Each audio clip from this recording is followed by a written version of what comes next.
नमस्कार भक्तों, स्वागत है आपका एक और नई वीडियो के साथ। आज हम आपको बताएंगे कि 2025 फाल्गुन मास की शुक्ल पक्ष की एकादशी, जिसका नाम होगा अमल की एकादशी या आंवला एकादशी, व्रत किस दिन किया जाएगा, 9 मार्च को या 10 मार्च।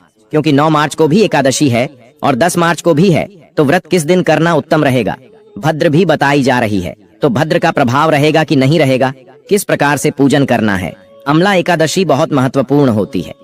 आप सभी जानते हैं, जैसा नाम से ही झांत होता है। तो अमल की एकादशी का पूजन किस प्रकार से आपको करना है, इसमें आवाले का प्रयोग आपको कैसे करना है, क्या अव्वल के वृक्ष की पूजा करनी है, या जिन माता बहनों भाई बांधों के पास आवाले का वृक्ष न हो वह अव्वल के फल की भी पूजा कर सकते हैं। क्या इस प्रकार से उनका पूजन करना चाहिए जिनके पास आवाले का वृक्ष या फल नहीं किए। विधि बताएंगे, शास्त्रीय जानकारी क्या है, एकादशी से संबंधित वह बताएंगे, इन नियम क्या है वह भी बताएंगे। इस व्रत को इस दिन आरंभ करना चाहिए, किस विधि से आरंभ करना चाहिए। क्या अगर आप व्रत करना आरंभ करना चाहते हैं तो इस एकादशी से व्रत उठा सकते हैं कि नहीं उठा सकते हैं। पारण के नियम कैसे अलग रहेंगे, कारण आपको कब करना है, व्रत पूजन आदि आपको कब करना है। इस प्रकार से संपूर्ण शास्त्रीय जानकारी एकादशी के बारे में आपको प्रदान की जाएगी। आप जानते हैं कि आपका यह चैनल सदा आपके लिए एकादशी पर विशेष जानकारी लेकर आता है, जिसमें संपूर्ण शास्त्रों और पुराणों का वर्णन होता है कि इस एकादशी का विशेष फल प्राप्त करने के लिए पूजन कैसे करें। आपकी छोटी छोटी गलतियां आपसे हो जाती हैं, उनके बारे में उनके उत्तर होते हैं कि इन गलतियों को करने से आपको बचाना है, उनके बारे में भी चर्चा करेंगे। अमल की एकादशी का क्या फल है और किस प्रकार से आपको इस व्रत को करना चाहिए, यह संपूर्ण जानकारी हम आने वाले कुछ मिनट में इस वीडियो के माध्यम से आपको प्रदान करेंगे। अपने व्रत की सफलता के लिए और भगवान श्री हरि का आशीर्वाद प्राप्त करने के लिए कमेंट बॉक्स में अवश्य लिखिएगा जय श्री हरि या ओम नमः भगवते वासुदेवाय। भगवान श्री हरि अवश्य ही आपकी मनोकामना पूर्ण करेंगे। विज्ञान भी यह मानता है कि जब भी भगवान का यह मंत्र लिखा जाता है तो उसे एक सकारात्मक ऊर्जा का प्रवाह होता है और वह सकारात्मक ऊर्जा आपके जीवन में सकारात्मक परिवर्तन लेकर आती है। इसलिए आपको अवश्य ही लिखना चाहिए। वीडियो यदि थोड़ा सा भी अच्छा लगे तो एक बार लाइक अवश्य कर दीजिएगा, क्योंकि आपका एक लाइक बहुत महत्वपूर्ण होता है हमारे लिए। हम बहुत सारे पुराने को पढ़ने के बाद एकादशी की जानकारी जो उठाते हैं, बहुत महीन से महीन जानकारी जुटा की और फिर वीडियो बनाते हैं। जब आप एक लाइक करते हैं तो वह हमारे लिए संतुष्टि होती है कि हमारी मेहनत सफल हो रही है और हमारे दर्शक उसका लाभ ले रहे हैं। कृपया लाइक अवश्य करते जाएगा, जिस पर सही शास्त्रीय जानकारी ही दी जाती है। मनगढ़ंत बातें हैं, इधर उधर की बातें नहीं की जाती हैं। जल्दी से जानकारी आरंभ करते हैं और बात करते हैं। आने वाली एकादशी समाप्त हुई है, आपके सामने शिवरात्रि से पहले एकादशी थी, उसकी विशेष विधि हमने आपको बताई थी, कड़ी का स्थापना हमने बताई थी। शायद ही कोई होगा यूट्यूब पर जिसने इतनी बारीक जानकारी शास्त्र अनुसार आपको प्रदान की हो। हम अकेले थे यूट्यूब पर जिसने आपको शास्त्र अनुसार जानकारी प्रदान की। वैसे ही जो आने वाली अमल की एकादशी है ना, इस पर अव्वल की पूजा का विधान तो है ही, परंतु पूजा करनी कैसे है, शास्त्रों में उसकी क्या विधि है, कथाओं में उसका क्या वर्णन आता है, वह विधि हम आपके लिए लेकर आए हैं कि किस प्रकार से आपको पूजन करना चाहिए। यह जो एकादशी है इसका फल बहुत अधिक है। जिस प्रकार से अन्य एकादशी या महत्वपूर्ण होती हैं, उससे कहीं अधिक इस एकादशी का महत्व है। क्योंकि इस व्रत का जो फल है वह 1000 गोदान के बराबर है। 1000 लोगों का दान करने से आपको जितना पुण्य प्राप्त होता है, ना उतना पुण्य फल आपको केवल इस एक एकादशी के व्रत में पूजन से हो जाता है। सामग्री एक बार नोट कर लीजिए। सामग्री के रूप में सबसे पहले तो आपके पास आवाले का पौधा होना चाहिए, वृक्ष होना चाहिए। यदि आवाले का पौधा ना हो तो आवाले का फल आप अवश्य ले लीजिएगा। रोली मोली, पान सुपारी, लौंग, इलायची, धूप, दीप, नेगेटिव भोग लगाने के लिए भगवान श्री हरि की प्रिया मिठाई, हरे रंग की मिठाई होनी चाहिए जिसमें आवाले का अंश हो तो बहुत उत्तम रहेगा। या फिर आप भगवान को वाला भी समर्पित कर सकते हैं फल के रूप में, और मिश्री भी अर्पित कर सकते हैं। फूल रख लीजिएगा, फूलों की माला अगर आपके पास मिल जाए तो बहुत उत्तम रहेगा। एक लोटा, तांबे का लोटा आपके पास होना चाहिए। उसमें पहले शुद्ध करके साफ करके मांज लीजिएगा उसको। उसके बाद उसमें थोड़ा गंगा जल भरिएगा, उसके बाद उसे पर शुद्ध जल भर लीजिएगा। एक थाली में यह सारी सामग्री आपको सजनी है। भगवान श्री हरि की कोई तस्वीर या प्रतिमा आपके पास होनी चाहिए। आज मैंने आदि के लिए आपके पास जल जमानी करने के लिए एक चम्मच होना चाहिए, छोटा चम्मच रख लीजिएगा। यदि आज मैं आपके पास हो तो अजमानी रख लीजिएगा। चौकी और पीला वस्त्र आपके पास हो वह भी आप रख सकते हैं, और दीपक के रूप में शुद्ध घी का दीपक जलाइएगा। शुद्ध घी अगर ना हो तो आप तिल के तेल का दिया जला सकते हैं और धूप रख लीजिएगा, एक खड़ा रख लीजिएगा, कलश स्थापित कर लीजिए, कलश ले लीजिएगा।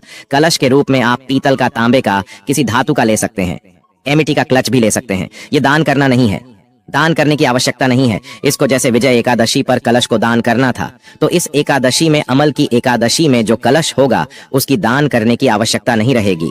कलश स्थापित करेंगे, पूजा के लिए आवश्यकता होगी और उसके ऊपर रखने के लिए श्रीफल अगर आपके पास मिल जाए तो एक नारियल ले लीजिएगा, पानी वाला नारियल। पंच पल्लव अगर मिल जाए आपके पास में, आप जानते हैं कि आम के पत्ते होते हैं या फिर अशोक के पत्ते, आप ले सकते हैं, कर लीजिएगा। और व्रत वाले दिन सूर्य उदय से पहले उठ जाएगा। उठने के बाद स्नान आदि करके अपने मंदिर की साफ सफाई, जो पूजा स्थल है उसके साफ सफाई करने के बाद सारी सामग्री एकत्र करके और आसन लगाकर बैठ जाइए। उत्तर दिशा की ओर अपने मुख करके बैठना है। उत्तर दिशा की ओर राजस्थान ना मिले तो पूर्व दिशा की ओर भी मुक्त करके बैठ सकते हैं। चौकी लगाइएगा। अगर आपके पास लकड़ी की चौकी है तो सबसे पहले वहां लगाइएगा। अगर आपके पीला वस्त्र, अगर लकड़ी की कोई चौकी या वस्त्र नहीं है आपके पास तो कोई बात नहीं, आप पृथ्वी पर भी भगवान को रखकर पूजन कर सकते हैं। आप जानते हैं कि हम वह विधि बताते हैं जिसमें सामान्य से सामान्य व्यक्ति भी कम से कम रिसोर्सेस में भगवान का पूजन कर सके, क्योंकि एकादशी का पूजन कैसा पूजन है जिससे अमीर से लेकर गरीबों तक, अंतिम शोर तक सभी लोग करते हैं।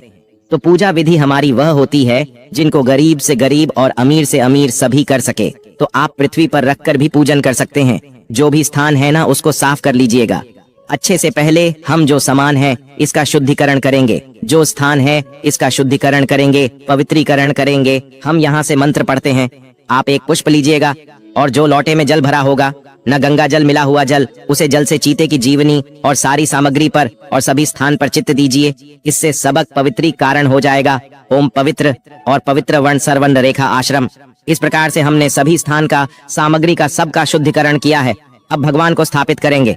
सबसे पहले भगवान को स्थापित करने के लिए अगर चौकी है तो चौकी के ऊपर आपने पीला वस्त्र बिछा लिया होगा। आप चौकी पर रख रहे हैं या पृथ्वी पर, जहां भी आप भगवान को रखने वाले हैं, आपके पास प्रतिमा हो या तस्वीर, आप उसे स्थान पर भगवान को आसान दीजिए। आसन कैसे देंगे? आसान दीजिए, पुष्प के रूप में वहां पर थोड़े से फूल रख दीजिए और इस प्रकार से भगवान से भाव रखें कि हम भगवान को यहाँ पर आसान दे रहे हैं। इस पर भगवान विराजमान हो जाए और उसके ऊपर भगवान की तस्वीर या प्रतिमा जो भी है उसको स्थापित कर दीजिए। जहां अपने भगवान श्री हरि नारायण को स्थापित किया है, ना उनके सीधे हाथ की तरफ राइट हैंड की साइड में आवाले का वृक्ष रख दीजिए। यदि आपके पास आवाले का गमला है, आवाले का पौधा है, तो उसे सीधे हाथ की तरफ जो भगवान की तस्वीर प्रतिमा अपने रखी है उसके राइट हैंड साइड में बता रहा हूँ। फिर से जगह ध्यान से सुन लीजिए। भगवान के राइट हैंड साइड में आपको वाला आवाले का पेड़ है तो रखिए, बहुत अच्छा है। वृक्ष, कमला आदि जो भी है वहां रखिए।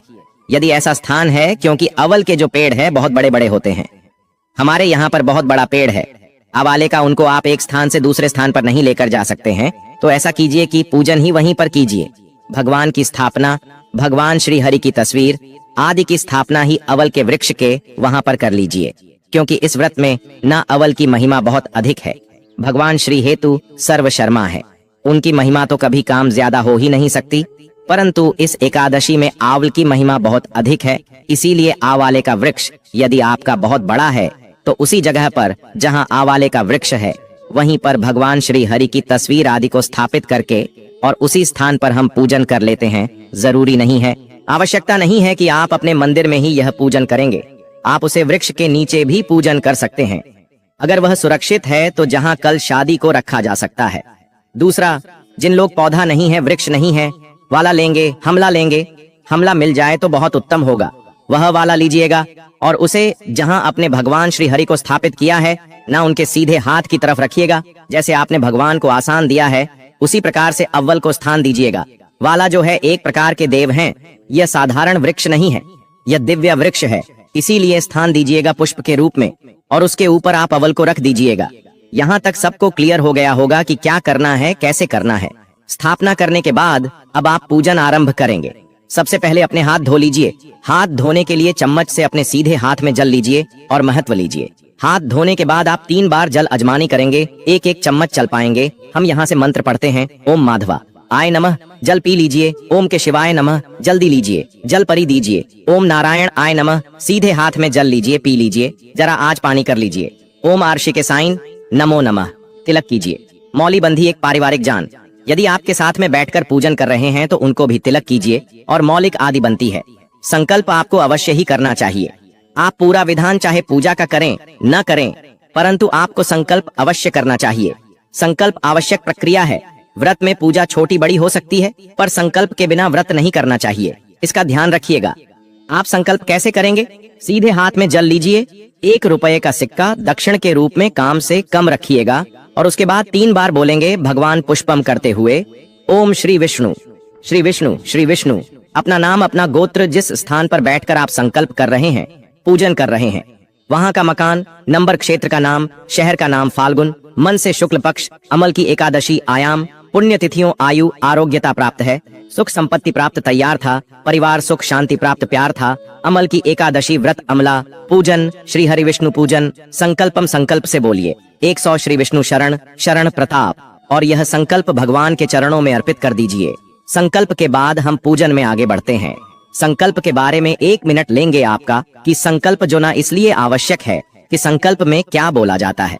संकल्प में आपकी जानकारी दी जाती है कि मैं अमुक आदमी इस स्थान पर इस चीज को साक्षी बांधकर यह प्रतिज्ञा करता हूँ। आपने सुना होगा, देखा होगा, वही संकल्प है कि आप कौन हैं, कहाँ पर बैठकर और क्या संकल्प कर रहे हैं, आप क्या करेंगे। क्योंकि इससे क्या होता है, इस जानकारी एक तरह से डाटा है। आप अगर आधुनिक भाषा में समाज है तो यह आपका डाटा है और आप डाटा एंट्री कर रहे हैं अपनी कोई, ये मेरी जानकारी है, मेरे रिकॉर्ड में मेरा यह पुण्य आप ऐड कर दीजिएगा। मैं एक सरल भाषा में बताऊं आज के हिसाब से तो इसका मतलब यही है, क्योंकि इसमें आपका पूरा बुरा होता है कि आप कौन है, क्या गोत्र है, कहाँ उत्पन्न हुए हैं और आप क्या व्रत किस कामना की पूर्ति के लिए कर रहे हैं। समझ रहे हैं आप? यह जानकारी उसमें होती है। एक तरह से यह आपकी डाटा एंट्री है जो ऊपर वाले के भाई खाते में चढ़ गई। और जिस प्रकार से आधुनिक समाज की बात करें, यहाँ पर आपके रिकॉर्ड को ऐड करके रखना आवश्यक है, उसी प्रकार से वहाँ भी जब भी कोई पूजा पुण्य कर्म आप करते हैं, न संकल्प के बिना व्रत करें तो संकल्प अवश्य करें। पूजन हमने कहा छोटा बड़ा हो सकता है, पूजा आप भी कर सकते हैं। सिर्फ तिलक लगाइए, जल से जल स्नान कराया, तिलक लगाइए, जानू अर्पित कीजिए, फूलों की माला पहनाई और आरती कर दीजिए। ऐसे भी पूजा हो सकती है, परंतु संकल्प सभी में आवश्यक है। संकल्प करने के बाद हम भगवान का पूजन आरंभ करेंगे। सबसे पहले कलश स्थापना अगर आपने की है तो कलश पूजन होगा। कलश स्थापना नहीं की है तो फिर पहले आवाले का पूजन, फिर भगवान श्री हरि का पूजन। कलश का हमने एक ऑप्शन दिया है, क्योंकि इसमें ऐसा नहीं है कि बिना कलश के पूजन ही नहीं हो सकता। यदि आप कुंभ स्थापित करते हैं तो उत्तम रहेगा। आपके लिए आप एक कलश बनाया और भगवान श्री हरि के साथ में ही कलश को स्थापित कीजिए। कलश के नीचे आप पुष्प आसन के रूप में रखिएगा, उसके ऊपर कलश को स्थापित कीजिएगा। कलश को कभी खाली नहीं रखा जाता है, इसलिए गंगा जल युक्त जल उसमें भर लीजिएगा। पूर्ण पात्र रखिएगा, उसके ऊपर नारियल को रखिएगा। नारियल पर यदि आपके पास लाल कपड़ा है तो लपेट दीजिएगा, अन्यथा मौली लीजिएगा, मौली लपेट दीजिएगा। और नारियल को इस प्रकार से रखना है कि नारियल का जो मुख है ना, वह आपकी तरफ होना चाहिए। लिए पहले कलश की पूजा करते हैं। कलश की पूजन के लिए पद्य, आर्ग, अजमानी अर्पित करेंगे तो पुष्प से 3 बार जल के चीटे दे दीजिए। कलश देव पर तिलक कर दीजिए। वस्त्र के रूप में मौली जो है, वह जो आपने घड़ा लिया है, इसके कंठ पर बंद दीजिए। कलश के कंठ पर मौली बंद दीजिए। तिलक के रूप में आप एक 5-7 बिंदी लगा सकते हैं। कलश पर अपने श्रीफल रखा होगा, नारियल को रखा होगा तो नारियल को भी तिलक कीजिए। फूलों की माला पहनाइए, धूप जला दीजिए, दीप जला दीजिए और धूप तथा दीप दिखाइए। दीपक को जहां आप रखेंगे वहां उनका आसान अवश्य दीजिएगा। और भगवान के सीधे हाथ की तरफ अगर घी का दिया जला रहे हैं तो सीधे हाथ की तरफ, और तेल का दिया जला रहे हैं तो लेफ्ट हैंड की तरफ आपको दीपक रखना है। धूप आप दाएं बाएं कहीं भी रख सकते हैं, अवश्य रख दीजिएगा। यह हमारे अग्नि साक्षी देव है। आज की पूजा की हम कलश का पूजन कर रहे थे, तो धूप दिखाइए, दीप दिखाइए। नावेद के रूप में मिश्री या कोई फल आपके पास है तो वह अर्पित कर दीजिए और एक बार पुष्प से जल के चींटी दे दीजिए।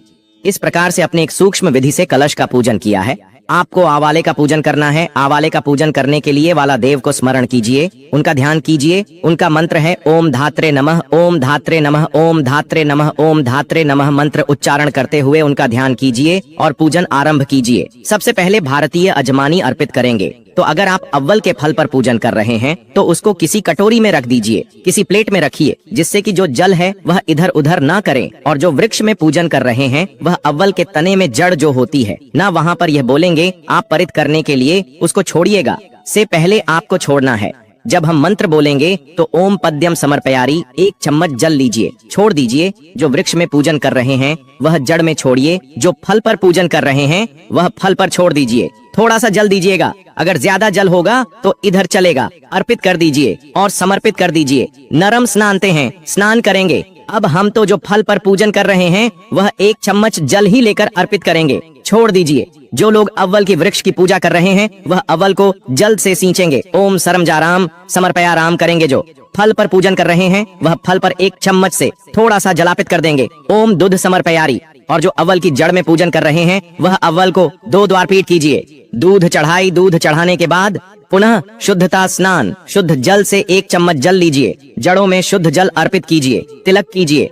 अव्वल को तिलक करेंगे। तिलक करके वस्त्र के रूप में आप कच्चा सूट ले सकते हैं, 5 बार लपेट सकते हैं, अन्यथा आप मौली लीजिए और वह अव्वल को लपेट दीजिए। माला पहनना यह पुष्प है, खुले तो पुष्प अर्पित कीजिए, धूप दिखाइए, दीप दिखाइए। नावेद के रूप में आपके पास जो भी कोई फल हो, मिठाई हो या मिश्री हो तो वह अर्पित कर दीजिए। पुनः कराया 1 चम्मच जल लीजिए और पुनः छोड़ दीजिए। आप चढ़ना चाहते हैं वाला देव को, वह चढ़ाई और नमस्कार कीजिए। इस प्रकार से अपने आवाले का पूजन किया है। अब आप भगवान श्री हरि का पूजन करेंगे, भगवान को पत्र अजमानी कराएंगे तो उनके सामने भी एक कटोरी रख दीजिए जिसमें कि जल अर्पित कर सके। हम मंत्र बताएंगे, आपको बताया गया होगा कैसे छोड़ता है जल। ओम मध्य समर्पण जन्म। भगवान को हम दुग्ध से स्नान नहीं करेंगे, केवल जल स्नान होगा। भगवान को तिलक कीजिए, भगवान श्री हरि को चंदन का तिलक करेंगे, होली का नहीं, चंदन का तिलक कीजिए। फूलों की माला पहनाइए। पुष्पम समर्पया आम ही धूपम दृश्य में, दीपम दृश्य में धूप दिखाइए, दीप दिखाइए। नए माध्यम समर्पण कीजिए। नावेद के रूप में आप कोई भी फल अर्पित कर सकते हैं। आपका वाला हो तो भगवान श्री हरि को आज के दिन आप वाला अर्पित कर सकते हैं, मिठाई चढ़ा सकते हैं और 1 चम्मच जल लीजिए और छोड़ दीजिए। जरा आज पानी करना है। भगवान को पान आप बना बनाया ला सकते हैं। अनीता, पान का पत्ता लीजिए, उसके दांडी तोड़ दीजिए, 2 लौंग, 2 इलायची, 1 सुपारी उसमें रखी और वह भगवान को अर्पित कीजिए। तंबुलाम पुंगी परम शुभ दक्षिणायन शुभ, 2 वर 2 दक्षिण अर्पित कीजिए। भगवान को और नमस्कार कीजिए। इस प्रकार से हमने आज का एकादशी का पूजन किया है। पारण की पूजा के साथ एकादशी का पूजन विधि दिवसीय होता है, 2 दिन का होता है। आज आपने आरंभ किया है, स्थापना की है। भगवान की विसर्जन कल करेंगे। उसे समय पुष्पांजलि एक आवश्यक प्रक्रिया है जो हम आपको अवश्य ही बताएंगे। आप जान लेते हैं कि व्रत आपने किस दिन करना है, शुभ मुहूर्त क्या रहेंगे। पारण के बारे में सूक्ष्म जानकारी देंगे, क्योंकि विस्तृत जानकारी के लिए हम विस्तृत वीडियो आपके लिए लेकर आते हैं जिसमें पारण के सभी नियम आपको बताते हैं। क्योंकि पारण किसी भी व्रत की सफलता के लिए आवश्यक होता है, उसके सही नियमों की जानकारी होना आवश्यक है। उसके लिए हम विस्तृत वीडियो लेकर आएंगे। अब बात करते हैं कि व्रत आपने किस दिन करना है। जो एकादशी तिथि है ना, वह आरंभ हो रही है 9 मार्च को सुबह 7:45 पर और यह समाप्त होगी 10 मार्च को सुबह 7:40 पर। ऐसे में 10 मार्च को सूर्य के मुख से एकादशी है और इसीलिए 10 मार्च को ही अमल की एकादशी का व्रत करना उत्तम रहेगा। यह द्वादशी होगा। जो लोग 10 में भेजा करते हैं वह 9 मार्च को कर सकते हैं। शुभ मुहूर्त की बात कर लेते हैं, क्योंकि इस दिन बहुत से अच्छे योग बन रहे हैं। पूजन आप प्रातः काल 7:35 से आरंभ कर सकते हैं, उत्तम मुहूर्त है। सुबह सुबह यदि आप पूजन करते हैं तो इसकी अतिरिक्त आप सुबह 9:15 से और 11 बजे के बीच में भी पूजन कर सकते हैं, उत्तम समय रहेगा। बात करते हैं पारण कब होगा, तो एकादशी का जो कारण है वह आप करेंगे 11 मार्च को सुबह 6:38 से और 8:13 तक का जो समय है वह सर्वोत्तम है। प्रयास कीजिएगा कि इसी समय में आप पारण कर लें। फिर से बता दें, 8:13 तक, क्योंकि इसके बाद द्वादशी समाप्त हो जाएगी। यह ध्यान रखिएगा कि कारण आप सुबह सुबह कर लें, अन्यथा त्रयोदशी में पारण करना शुभ नहीं होता है। यह भी जानकारी एकादशी के बारे में तो वक्त तो आपको हमारे द्वारा बताई हुई अमला की एकादशी व्रत की जानकारी कैसी लगी, कमेंट बॉक्स में आना जरूरी बताएं। और इसी प्रकार की ज्ञानवर्धक जानकारी प्राप्त करने के लिए आप हमारे चैनल को जरूरी सब्सक्राइब कर लें, ताकि हम आपके आने वाली नई वीडियो के नोटिफिकेशन के माध्यम से आपको प्राप्त कर सकें। कमेंट बॉक्स में सबसे पहले लिख दें, जय हरि विष्णु, जय माता लक्ष्मी। वीडियो के अंत तक बने रहने देने लिए आप सभी का धन्यवाद। मिलते हैं